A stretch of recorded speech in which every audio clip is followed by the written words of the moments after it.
நம்ம இந்த வீடியோவில் வந்து பார்த்திங்கன்னா ஒரு 60 கிலோமீட்டர்ஸ் ரேஞ்ச் கொடுக்கக்கூடிய ஒரு காம்பேக்டான எலக்ட்ரிக் ஸ்கூட்டரை பற்றி பார்க்க போகிறோம். வாங்க இப்போ வீடியோக்குள்ளே போகலாம். எலக்ட்ரிக் ஊர்திகள் நண்பர்களே வணக்கம், நான் மணிகண்டன். நம்மளுடைய எலக்ட்ரிக் ஊர்திகள் சேனலில் எலக்ட்ரிக் வாகனங்கள் குறித்து டெய்லி ஒரு வீடியோ அப்டேட் நியூஸ் வந்து பார்ப்போம். உங்களுக்கு எலக்ட்ரிக் வாகனங்கள் குறித்து தெரிஞ்சுக்கணும் அப்படின்னா நம்மளோட எலக்ட்ரிக் ஊர்திகள் சேனலை நீங்கள் சப்ஸ்கிரைப் செய்து கொள்ளலாம். ஸோ நம்ம இந்த வீடியோவில் வந்து பார்த்திங்கன்னா யூலு நிறுவனத்துடைய யூலு டெக்ஸ் எலக்ட்ரிக் ஸ்கூட்டரை பற்றி பார்க்க போகிறோம். இந்த யூலு நிறுவனம் வந்து பார்த்திங்கன்னா ஒரு எலக்ட்ரிக் மொபிலிட்டி சர்வீஸ் ப்ரொவைடர். அவங்க வந்து ஒரு அனௌன்ஸ்மெண்ட் பண்ணியிருக்காங்க. அதில் வந்து யூலு டெக்ஸ் அப்படின்ற எலக்ட்ரிக் ஸ்கூட்டரை வந்து லான்ச் பண்ண போகிறதா சொல்லியிருக்காங்க. இந்த வண்டி வந்து முழுக்க லாஸ்ட் மைல் கனெக்டிவிட்டிக்காக பயன்படுத்தப்படும். குறிப்பாக வந்து ஃபுட் டெலிவரி பண்ணுறவங்க, மளிகை சாமான்கள் டெலிவரி பண்ணுறவங்க, மெடிசன்ஸ் வந்து டெலிவரி பண்ணுறவங்க, அவங்களுக்குலாம் வந்து ரொம்ப பயனுள்ளதாக இருக்கும் அப்படின்னு சொல்லியிருக்காங்க. ஸோ வாங்க இந்த வண்டியுடைய டிசைன் மற்றும் ஸ்பெசிஃபிகேஷன் பற்றி பார்க்கலாம். இந்த யூலு டெக்ஸ் எலக்ட்ரிக் ஸ்கூட்டர் வந்து வடிவமைச்சதன் முக்கிய நோக்கம் வந்து ஏர் பொல்யூஷனை வந்து ரெடியூஸ் பண்ணணும் அப்படின்றதுக்காகவும், அது மட்டும் இல்லாமல் ஒரு ஜீரோ எமிஷன் வெஹிக்கிளை வந்து தயாரிக்கணும் அப்படின்றதுக்காகவும் இந்த வண்டியை வந்து அவங்க உருவாக்கியிருக்காங்க. இந்த வண்டியை ஓட்டுறதுக்கு வந்து டிரைவிங் லைசன்ஸ் வந்து தேவைப்படாது.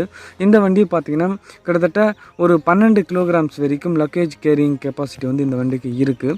இந்த வண்டியின் மூலமாக கிட்டத்தட்ட 35% 40% வந்து ஆப்ரேட்டிங் காஸ்ட், டெலிவரி பண்ணுறதுக்கான ஆப்ரேட்டிங் காஸ்ட் வந்து குறைக்க முடியும் அப்படின்னு அவங்க சொல்லியிருக்காங்க. இந்த வண்டியுடைய டெக்னிக்கல் ஸ்பெசிஃபிகேஷன் பற்றி பார்த்தோம் அப்படின்னா, இந்த யூலு டெக்ஸ் எலக்ட்ரிக் ஸ்கூட்டரில் வந்து லித்தியம் அயன் பேட்டரி பேக் மூலமாக பவர் செய்யப்படுது. இந்த வண்டியுடைய அதிகபட்ச வேகம் மற்றும் ரேஞ்சை பற்றி பார்க்கலாம். இந்த வண்டியுடைய அதிகபட்ச வேகம் மணிக்கு 25 கிலோமீட்டர்ஸ் வரைக்கும் போகக்கூடியது. ஒரு முறை ஃபுல்லாக சார்ஜ் போட்டோம் அப்படின்னா கிட்டத்தட்ட 60 கிலோமீட்டர்ஸ் வரைக்கும் ரேஞ்ச் கொடுக்கக்கூடியது. இறுதியாக இந்த வண்டி வந்து எப்பத்திலிருந்து அவைலபிளாக இருக்கும் அப்படின்றத பார்க்கலாம். அதாவது இந்த யூலு நிறுவனம் வந்து பார்த்திங்கன்னா நிறையா ஃபுட் டெலிவரி பண்ணுறவங்க, அப்புறம் கூட்ஸ் வந்து டெலிவரி பண்ணுறவங்க கூடலாம் வந்துட்டு பார்ட்னர்ஷிப் போட்டுட்டு சில முக்கியமான நகரங்களான பெங்களூர், மும்பை, டெல்லி அப்படின்ற நகரங்களில் வந்து முதல் கட்டமாக டிசம்பர் 2021 10,000 யூலு டெக்ஸ் எலக்ட்ரிக் ஸ்கூட்டர்ஸை வந்து விரிவுபடுத்த போகிறதா சொல்லியிருக்காங்க. ஸோ இந்த டெக்ஸ் எலக்ட்ரிக் ஸ்கூட்டர் மட்டும் இல்லாமல் இன்னும் வரும் நாட்களில் வந்து பார்த்திங்கன்னா 5 to 6 புதிய எலக்ட்ரிக் ப்ராடக்டை வந்து அவங்க விரிவுபடுத்த போகிறதா சொல்லியிருக்காங்க. உதாரணத்துக்கு electric vehicles for last mile connectivity இந்த சிட்டிலாம், அப்புறம் எலக்ட்ரிக் ஸ்கூட்டர்ஸ் இந்த காலேஜ் கேம்பஸ்லாம் இருக்கு இல்லையா, அங்கெல்லாம் வந்து எலக்ட்ரிக் ஸ்கூட்டர்ஸையும் வந்து அவங்க டிப்ளாய் பண்ண போகிறதாகவும் சொல்லியிருக்காங்க.